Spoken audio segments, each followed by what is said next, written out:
Urte luzetako borrokan egindako salaketak errealitate bihurtu dira gure eskualdean.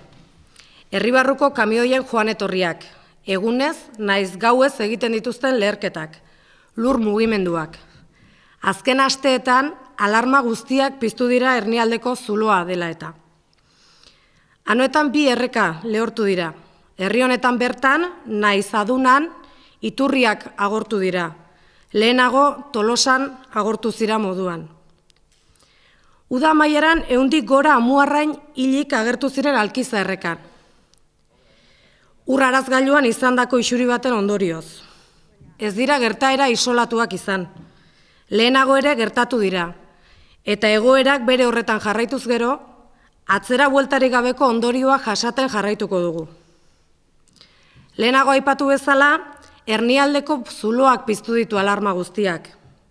Handitzen doan zulo hau, ohiko gertaera dela esan du Eusko Jaurlaritzak. HTaren lanetan edozein gertaera normaltzat hartzen da. Baina eskualdean gertatzen ari denak, Euskal Herrian HTaren lanetan gertatzen ari denak gutxi du normaletik.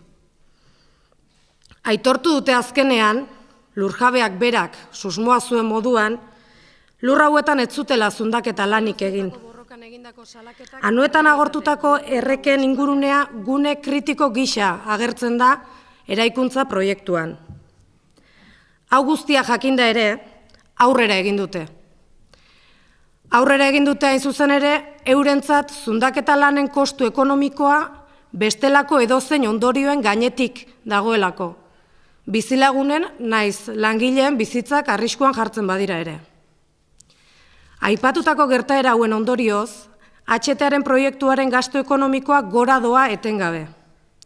Zumarragako tunelean izandako lurjausia eta hernialdeko zuloa konpontzen xautuko den dirua gastu sozialetara bideratzen ez duten dirua da.